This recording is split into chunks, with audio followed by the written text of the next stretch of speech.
Seguimos ahora con más información. Bueno, vamos a tratar un tema vinculado, Carlos, en las últimas horas. La información judicial, recuerdas, está vinculado al embarazo de una niña de 10 años, oriunda de la ciudad de Beltrán.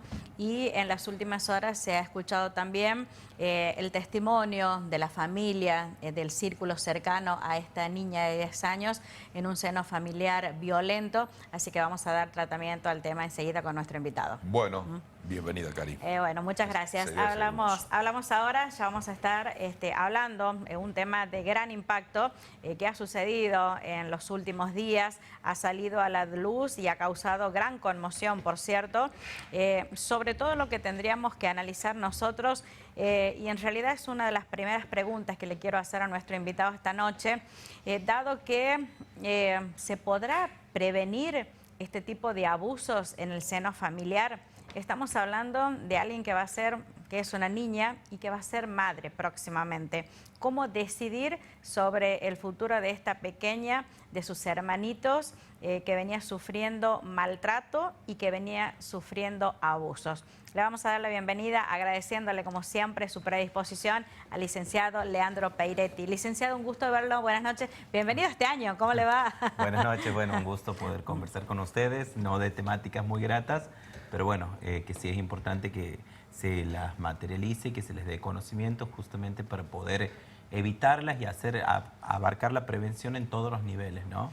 Es así. No sé si efectivamente si se puede prevenir, eso me gustaría decir que se encuentra el método exacto para prevenir, pero sí se puede observar y escuchar mucho a los chicos y hay pequeñas señales, pequeñas o grandes señales que los chicos van dando que nos permiten justamente poder desarrollar acciones para que las cosas no lleguen a mayores, ¿sí? En primer lugar, creo que una de las mejores prevenciones es naturalizar que de las cuestiones sexuales sí se habla, informar a nuestros niños a partir de la educación sexual integral acerca de lo importante del respeto y del cuidado con el cuerpo propio, justamente, y para poder observarlos y para poder conocerlos y para poder justamente escucharlos y abrirles los espacios de escucha cuando algo que está sucediendo que no les cierra del todo, puedan ellos empezar a denunciar de manera práctica o explícita a partir de su discurso, o también observarlos como a partir de determinados síntomas o signos uno puede empezar a ver que algo no está del todo bien con ese niño, que algo está sucediendo, justamente para poder intervenir lo antes posible para que las consecuencias sean lo menos graves que se pueda tener, ¿no? Licenciado, hemos escuchado a lo largo de la vida y siempre de nuestros padres recordamos, a propósito que ha sido publicada una estadística que habla que mayormente estos abusos se producen en el seno familiar. Lo digo porque siempre nuestros padres nos han recomendado y nosotros pasamos esa voz a nuestros niños, no hables con desconocidos. ¿Y qué pasa cuando todo esto ocurre de puertas para adentro del hogar? Como es el caso terrible de esta niña, que es difícil hablar estos temas, licenciado. Es terrible y justamente Freud decía que justamente cuando pasa esto en el ámbito familiar es cuando sucede el terreno de lo siniestro, es decir, cuando lo familiar se vuelve desconocido y cuando se le derrumban todos los estándares y todos los sostenes y las contenciones que los niños pueden tener. Vos has dicho, y una estadística que es muy notoria, no sé, no soy tan amigo de los números, sí nos revelan algunas cosas, pero es muy notoria que la mayoría justamente de los abusos en el tema de los niños sucede en el ámbito familiar. Y es fundamental que justamente por eso el rol que cumplen los grandes otros o las grandes otras instituciones de los que los niños forman parte, además de la familia, justamente para que actúe como prevención, es decir, en función de o los docentes, o la escuela, o el pediatra, o todos esos grandes otros, o esos adultos que circulan en la vida del niño, puedan escuchar y puedan ver para propiciarles justamente el espacio para que ellos puedan hablar. También, como te he dicho, la educación sexual integral y el respeto y el cuidado del cuerpo propio es fundamental que los chicos lo entiendan para que puedan dar a conocer que algo está sucediendo en el ámbito familiar o que algo está sucediendo en el seno de esos hogares que hacen que justamente la tranquilidad y la estabilidad emocional y psíquica del niño y física también estén en constante riesgo y peligro.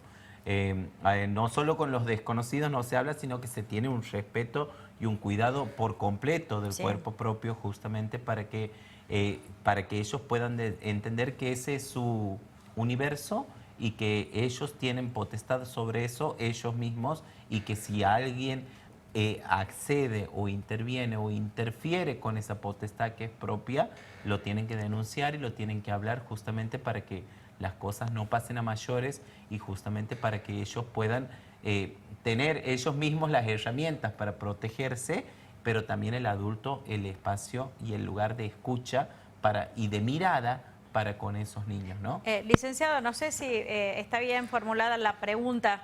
¿Se puede recuperar a un niño o a un adolescente abusado? Siempre en salud mental se habla de los espacios de restablecimiento, es decir, por ahí recuperar o la cura, así como que yo creo que todo en el ámbito de la salud, la cura en sí no existe, es decir, si uno se quiebra un brazo, el brazo obviamente se recupera, pero no queda exactamente igual que antes de haberse quebrado. Aquí siempre hay posibilidades de restablecimiento, no es el objetivo borrarlo de la historia, de la realidad psíquica de esa persona, sino que lo pueda incorporar y que pueda hacer algo con eso. A lo largo de su vida. A lo largo de su vida, sin que esto también, y en esto sí creo que tiene bueno, en eso la psicología individual es desde siempre, psicología social, tiene un rol fundamental, toda la sociedad, para no estigmatizar justamente a este niño, porque justamente ha sido una víctima, pero aparte de haber sido una víctima que ha afectado contra su salud, también tiene toda una serie de posibilidades a futuro y tiene otras cosas que hacer aparte de este hecho que ha vivido, que como te digo, no es la idea borrarlo de la realidad de ellos, pero que lo puedan incorporar y que puedan ir más allá de eso, que lo puedan elaborar. Que generalmente queda inscripto o se habla en psicología de un daño, esto en el ámbito de la psicología forense, se habla de un daño psicológico, y en el ámbito de la psicología clínica de la presencia de un trauma que justamente tiene que ser elaborado y, no te digo superado por completo porque no se lo va a borrar, pero sí que pueda hacer lo mejor posible para con eso y que pueda materializar su realidad psíquica más allá de esto traumático y horrible que ha irrumpido en el curso de su historia. Licenciado, para despedirnos, o sea, para la audiencia que nos ve, bueno, tenemos un graph que dice cómo cuidamos a nuestros menores o cómo hacemos lo mejor posible, porque después salen las voces, nosotros sabíamos que pasaba tal cosa, que esos niños eran maltratados, que esos niños eran abusados, ¿hacemos ese silencio o tenemos miedo? ¿Qué herramienta nos puede dar, si esa es la palabra, para contribuir hasta que estas cosas no sigan sucediendo? En principio, saber que, bueno, que siempre es importante tener en cuenta que todos podemos denunciar cuando observamos que algo está sucediendo con alguna familia, con alguna realidad psíquica o con algunas situaciones de maltrato que por ahí, y de hecho en los lugares chicos es más notorio, uno siempre puede acercarse y hacer una denuncia en la comisaría más cercana, en la comisaría del menor y la mujer. Obviamente esta denuncia no es acusatoria porque uno como ciudadano no tiene la potestad de acusar a nadie, pero sí a obligar que el órgano jurídico desarrolle una investigación tendiente a proteger a los niños, niñas, adolescentes que forman parte de esa realidad. El espacio de denuncia es fundamental y sabemos que para la ley, más allá de que sean delitos contra la intimidad, uno siempre los puede denunciar de forma anónima o de forma explícita, puede denunciarlo para obligar a una investigación jurídica. En segundo lugar, es muy importante esto, ¿no?, de enseñarle a borrar las ideas preconcebidas acerca de que de eso no se habla, ¿sí? De eso sí se habla, y se habla antes de que suceda, después que sucede, y se lo incorpora justamente en la realidad y en el curso de la historia. El respeto por el propio cuerpo es fundamental, que los chicos lo entiendan y que ellos mismos vayan a cuidarlo y que ellos puedan dar aviso de cuando eso no está sucediendo. Y el ofrecer el espacio de escucha y nunca perder de vista la mirada y la atención sobre los que están más desprotegidos, justamente para que uno como adulto pueda ejercer el lugar de protección que ellos que se merecen. Se merece. ¿Sí? Licenciado, ha sido un gusto saludarlo. Gracias por esta visita. Bueno, siempre lo comprometemos dentro de todas sus actividades, pero es un placer. Bueno, las temáticas son muy sensibles, por cierto.